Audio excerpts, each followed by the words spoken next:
क्या आप जानते हैं अगर अर्थ के आर पार सुराग किया जाए तो वो सुराग अर्थ की दूसरी साइड किस तरफ से निकलेगा? वैज्ञानिक करने जा रहे थे धरती के आर पार सुराग, लेकिन उनके साथ आखिर ऐसा क्या हुआ कि वो 12 किलोमीटर के बाद नीचे सुराग ही नहीं कर पाए। आखिर हमारी पृथ्वी किस चीज से बनी है? धरती के नीचे आखिर क्या हो सकता है? धरती की गहराई में हमें क्या कुछ देखने को मिलेगा? आइए इन सारी बातों को जानते हैं। हमारी पृथ्वी दरअसल 4 लेयर्स में बटी हुई है। सबसे पहली लेयर है क्रस्ट लेयर, जिस पर हम रहते हैं। धरती पर बड़े बड़े गड्ढे जैसे कि कुएं और खदानें, सब कुछ क्रस्ट लेयर में ही है। कोला सुपर डीप बोरहोल भी क्रस्ट लेयर पर ही है, और ये वही गड्ढा है जिसे वैज्ञानिक चाहते थे कि वो इस गड्ढे को धरती के आर पार कर दे, लेकिन वो सिर्फ 12 किलोमीटर ही खोद पाए। दरअसल 12 किलोमीटर गहराई में जाकर तापमान 350 डिग्री सेल्सियस तक चला गया और वैज्ञानिक के उपकरण जैसे कि ड्रिल मशीन वगैरह पिघलने लग गई और वैज्ञानिक आगे इस गड्ढे को खोद ही नहीं पाए। क्रस्ट लेयर के बाद जो लेयर आती है उसे मेंटल लेयर कहते हैं।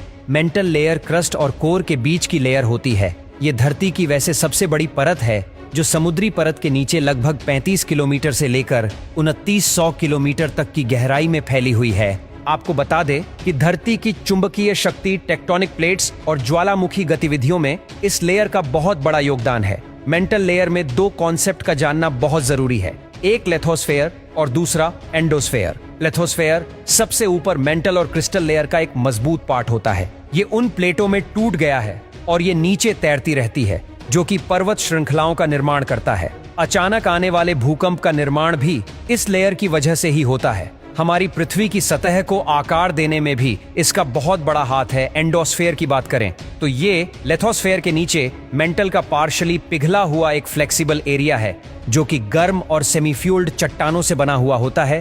पृथ्वी की सतह में जो टेक्टोनिक प्लेट्स होती है, उनकी हलचल में इसी लेयर का हाथ होता है। अब बारी आती है धरती की सबसे आखिरी सतह, कोर की, जो कि सबसे गहरी और अंदरूनी पार्ट है। आपको बता दें कि यह धरती के अंदर का सबसे गर्म और दबाव वाला एरिया होता है।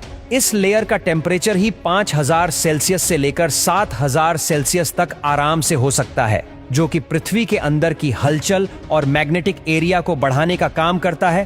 पृथ्वी का ये हिस्सा भी बाकी हिस्सों की तरह 2 हिस्सों में बटा है, जिन्हें आउटर कोर और सॉलिड इनर कोर कहते हैं। आउटर कोर तो मेंटल कोर से 2900 किलोमीटर की गहराई में है। आउटर कोर तरल लोहे और निकल धातु से बनी हुई है। इसके बाद बात आती है सॉलिड इनर कोर की। ये लेयर पृथ्वी के सेंटर से 1220 किलोमीटर के दायरे तक फैली हुई है। इसकी एक खास बात यह है कि इतनी भीषण गर्मी और टेम्परेचर के बावजूद भी सॉलिड ही बनी रहती है, और ये आउटर कोर की तरह ही तरल लोहे और निकल से बनी है। अब आप सोच रहे होंगे कि हमें इन बातों का कैसे पता चला। दरअसल इसे पता लगाने के लिए वैज्ञानिक सीज़मिक वेव मेथड का इस्तेमाल करते हैं। सीज़मिक वेव कुछ इस तरह की वाइब्रेशन होती है, जो कि भूकंप और ज्वालामुखी के विस्फोट और दूसरी जियोलॉजिकल घटनाओं की वजह से पृथ्वी के अंदर आगे बढ़ती है। ये वेव पृथ्वी के अंदर क्या है, इसकी खोज में साइंटिस्ट की मदद करती है। इसी सीज़मिक वेव के बिहेवियर को एनालाइज करके